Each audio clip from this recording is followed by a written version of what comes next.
Kaya yung mga ganitong pagpapahayag, mga minamahal na mga kapanalig, yan ho ay hindi lamang kayo basta makikinig. Ninanamnam yan. Parang pagkain nginunguya, nilalasahan. Yan, ganyan po kung magpahayag ang Panginoon. Hindi dali-dali, dahan-dahan. Sumainyo ang Panginoon. At sumaiyo rin. Ang mabuting balita ng Panginoon ayon kay San Lucas. Papuri sa iyo, Panginoon. Nang oras ding iyon, si Jesus ay napuspos ng galak ng Espiritu Santo at sinabi niya, "Pinasasalamatan kita, Ama, Panginoon ng langit at lupa, sapagkat inilihim mo sa marurunong at pantas ang mga bagay na ito at inihayag mo sa mga taong ang kaloobay tulad ng sa bata. Oo, Ama, sapagkat gayon ang ikinalulugod mo. Ibinigay sa akin ng aking Ama ang lahat ng bagay. Walang nakakikilala sa anak, kundi ang Ama. At walang makakikilala sa Ama, kundi ang anak, at yaong marapating pagpahayagan ng anak." Humarap si Jesus sa mga alagad at sinabi na di narinig ng iba, "Mapalad kayo, sapagkat nakita ninyo ang inyong nakikita ngayon. Sinasabi ko sa inyo, maraming propeta at mga hari ang nagnasang makakita ng inyong nakikita, ngunit hindi nila nakita. Hinangad din nilang mapakinggan ang inyong naririnig, ngunit hindi nila napakinggan."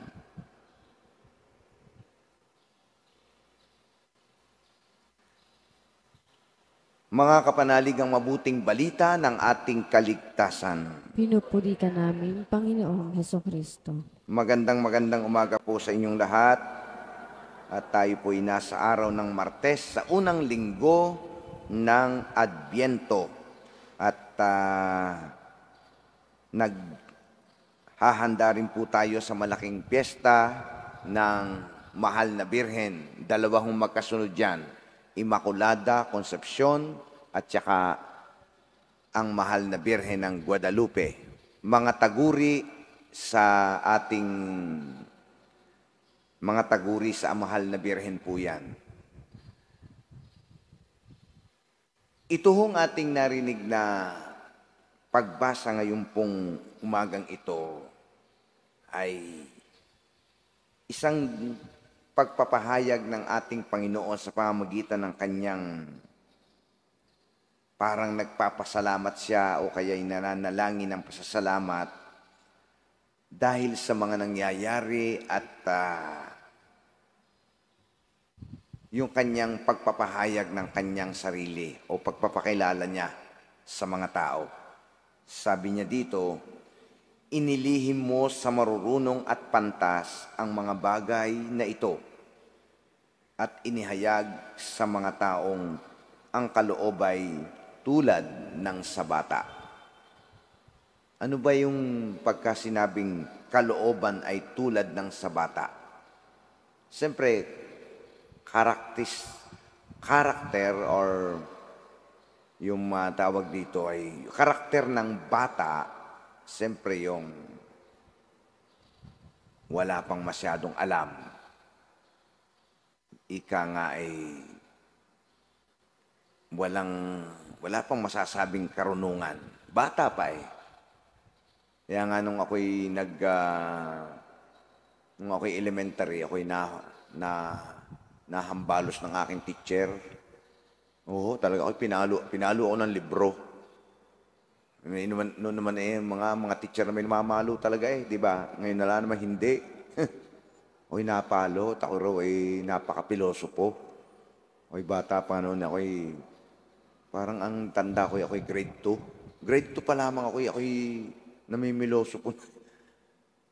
Ay kasi di tinuturuan tayo noon ng mga A, E, I, O, U. Oh, yung abakada, sabi ko doon sa teacher ko, Ma'am, totoo nga pala kaming mga bata pa, wala pa talaga kaming alam. Bakit mo ika nasabi yan? Mamimiloso po ka na naman. Alam na alam yung ng teacher ko. Hindi po ma'am, ako nagtatanong lang na sinasabi ko lamang po na kami mga batay wala pang alam. At paano mo napatunayan nga wala kang alam? Ayan sulat yan. A, E, I, O, U. Ba, baby, bobo. Di gahuya. Nahampas ako ng libro. Lolo ko. Mga ganyan siyempre. Dito sa ating mabuting balita, pinakita dito, tuwang-tuwa ang Panginoon sapagkat yung kanyang aral nahahagip ng mga taong simpleng-simple lamang sa buhay.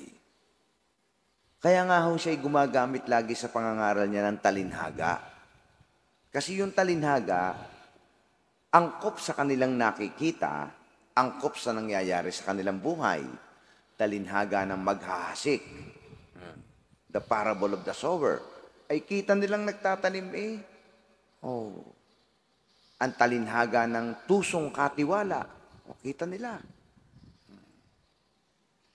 Ang talinhaga ng mabuting pastol. Ang talinhaga ng puno at sanga. Kitang-kita, very concrete, visible. Kaya pag ang Panginoon nangangaral, napakadaling maintindihan. Kumbagay, hagip agad, kahit na simpleng tao, mauunawaan. Kaya sabi niya dito, nagpapasalamat po ako sa iyo, Ama, Panginoon ng langit at lupa, sapagkat inilihim mo sa marurunong. Bakit yung marurunong at pantas, hindi nila ito matanggap? Una, kaya hindi nila matanggap yan, pride. Pag ikaw ay maalam, matalino, maaring iyan ay dalhin kang pataas. Siyempre, maalam ka marunong ka. Hindi ka makakababa kasi naririnig ka. May mga pariho na sinasabi ko na sa inyo, may mga pariho, magaling maghumiliya, kaya lang mataas. Hindi maintindihan ng tao. Pero ang gaganda na sinasabi niya. Pero yung level ay hindi natin mauunawaan agad. Hinakailangan ibaba pa. Ang ganda na sinasabi, pero ang hirap maabot. Kaya ako'y kuminsan ay talagang hanggat maaari ay napakasimple lamang ng aking dapat sinasabi sa inyo. Hindi ako pwedeng magsalita ng mga theological theological terms or merong mga tinatawag na sabi nga sa wikang Tagalog mahirap maglagom. Alam ganyan yung paglalagom? Hindi alam ng mga malalim na Tagalog yun. Hindi yun malalim na kaisipan, kundi malalim na Tagalog. Yun. Jesus rejoiced because the apostles had learned of God in their missionary journey. Natuwa siya at naintindihan ito. Bakit to? Sino ba yung mga unang nakikinig sa kanya? Mga apostol. Wala namang college graduate sa mga yan. Merong sinasabing maniningil ng buwis, pero hindi natin alam kung ano ba natapos talaga ni Mateo. Pero majority sa mga alagad ng Panginoon, ang alam lang ay maghayuman ng lambat, mangisda, basahin ang kalagayan ng dagat, bituin, yun lang ang alam. Pero sa kaalaman, ay walang sinabi. Kaya nga natuwa dito Because the apostles had learned of God, naintindihan nila. Sino ang Diyos na kanilang sasambahin? At yan din ho, mga minamahal na mga kapanalig, ang maganda sanang makita natin. Yung bang tayo ay naiintindihan natin itong ating pananampalataya. Hindi sapat na ikaw ay nasimba na. Hindi sapat na ikaw'y nagdadasal na. Kundi dapat yung kanyang aral, kumbaga sa pagkain, ninginunguya mo ng dahan-dahan para malasahan. Ano? Nguyang dahan-dahan para malasahan. Yun. Yun ang mga dapat na ginagawa natin. Kaya pag hindi mo kilala ang Diyos, hindi lalalim ang pananampalataya mo, bro, sister. Hindi lalalim yan. Kasi nga, hindi mo maunawaan ano ba yung gusto ni Lord sa akin. Ano ba yung nangyayaring ito sa akin? Yan, dapat yan naiintindihan mo. Yung bang marunong kang bumasa ng kalooban ng Diyos. Halimbawa, yung mga nangyayari sa atin, sa ibang tao, yung mga nangyayari sa iyong mga pagsubok, sasabihin mo, iyan ay, naku, parusa na yata ito sa akin ng Diyos. Bakit mo iisipin yun? Bakit ang Diyos ba ay talagang nagpaparusa? Sino ba ang pinaparusahan ng Diyos? Di kayo yung mga nagawa ng hindi maganda. Yan ang mga sinisingil. Kaya yung iyo, wala ka naman palang ginagawang masama. Bakit mo sasabihin ikay parurusahan? Tingnan mo nga. Kung wala kang ginagawang masama, ikaw ay sinusubukan. Hindi ka pinaparusahan. Subok lang. At yan ay may hangganan. Hindi yan pangmatagalan. Kaya dapat laging may pag-asa. Ang taong laging umaasa, hindi nawawalan ng pag-asa. Ganun yan eh. Ito is napakasimple ng karunungan ng Diyos. Pag hindi naman natin nahagilap yan. Oh. Eh kasi ang ating agad nakikita yung mga instant. Gusto natin imadalian, mabilisan, ora mismo, andyan na agad. Ang Panginoon nga ay nung likhain ang mundo, itong ating the universe, di ba? Slowly but surely. Di ba? Unang araw, let there be light. Isa-isa. Di ba? Hanggang sa pinakahuli, ika-6 na araw, nilikha ang tao. Oh. Hindi di ba kaya namang likhain ng Diyos ng isang click lamang? Click. Oh, gusto ko magkameron nito. Click. Hindi. Dahan-dahan. Oh. Lahat yan. Pinapakita sa ating, hoy, huwag kang magmadali. Ba't ganyan minamadali mo? Ay ako nga, nung nilikha ko ang mundo, dahan-dahan, sa isa, paghihiwalayin ang tubig at lupa. Lalagyan ko ang tubig ng isda. Lalagyan ko ang lupa ng mga puno, mga bundok. Lalagyan ko ito ng mga bungang kahoy. Oh, may puno na, may bungang kahoy na. Lalagyan ko ito ng mga hayop. Yan. Pati ang gabi, paghihiwalayin ko ang gabi at araw. Sa gabi, may tatanglaw na mga bituin at buwan. Sa araw, sisikat ka. Dahan-dahan, hindi yan nangyari sa isang araw. Kaya yung pamamaraan ng Panginoon, they were ordinary men called by Christ to a new career of intimate service to God. Hindi maiintindihan ng mga alagad na habang sila'y tinuturuan ng Panginoon, ito pala'y papunta sa bagong karir o karera ng kanilang paglilingkod. Intimate service to God. Paglilingkod sa Diyos. Kasi kung minadali ng Panginoon yan, ay di wala na. Ito niyo yung mga nagmamadali. Haste, make ways. Halimbawa, magme-membro ka ng DMI. Pag yan ay dali-dali ang desisyon mo, ay ako, sige, sasama ako, sige, sama ako dyan. Hindi mo nang pinag-isipan, siya, hindi ka magtatagal dyan. 1 buwan, 2 buwan, wala na, mananawa ka na. Oh, ito rin naman pala yung pagkarni-karni lamang. Ganto-ganto lamang ito. Oh. Tingnan nyo kayo, bakit kayo patuloy pa rin nagsisimba? Kasi dahan-dahan nyo itong naintindihan. Sinasama muna kayo ng inyong ina noon, nakalakad, palaro-laro diyan, patakbo-takbo diyan. Tapos, ano sumunod? Yun na, magpe-first communion ka na, tinuturuan ka ng magdasal, ito na pala yung first communion. O, tapos yan, o sisimba na kayo, ito na mass card nyo, o papipirmahan nyo kay Father yan, o sa katikista. O, tapos maya-maya kukumpilan ka na. Wow, kumpil. Ito yung dahan-dahan din ang simbahan. O, hindi ba nung kailan, tingnan nyo nangyari sa atin. Marami sa atin ganyan, biktima rin ako dyan. Pagkabinyag, ilang linggo lang, kinukumpila na.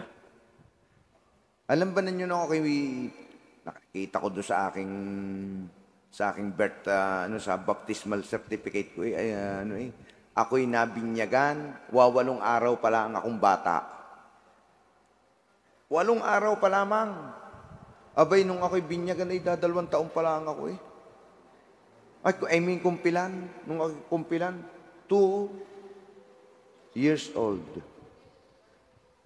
Hindi, Ay di ano nangyari? Ano nangyari? Ay di hindi naintindihan. Marami sa atin, ano gayang kumpil? Ano gayan? Ay paano nga, nung makumpilan tayo, bata pa? Wala tayong alam. Boy, ako pala may kumpil na. Ay hindi na nagkaintindihan. Kaya ngayon ay binibigyan ng seminar. Ay nawala yung tinatawag na ang kumpil ay Sacrament of Maturity. Para sa may mga hustong isip na. Kasi papaliwanag yan Kaya tingnan niyo yung mga nagnininong, alaya tayo magnininong, parang binyag. Sabi ko, masarap pa ang magninong sa binyag dahil yung iyong inaanak, maliit pa, wala pang kaalam-alam, wala pang pangangailangan. Pero pag ikay mag-aanak sa kumpil, nako, matangkad pa sa iyo, mas maalam pa sa iyo, ay ewan ko kung susundin ka. Sa magulang nga niya, hindi nasunod Sino ka? Kaya dinadahan-dahan ng simbahan yung kanyang mga aral na yan. At kahit ang mga alagad, 3 taong tinuruan ng Panginoon, ay meron pa rin nagtatwa sa kanya May nagtaksil pa rin nga Ay dahan-dahan ang pagtuturo. Oh. Yan. Kaya ang Panginoon natutuwa dito at natutuwa rin siya sa atin na kahit papaano nakakaintindi na tayo, nauunawaan na natin ang Diyos. Pangalawa, God would not hide His revelation from the learned. Cleverness is a God-given talent. Yung pagiging maalam, clever, ano kayong spelling na yan?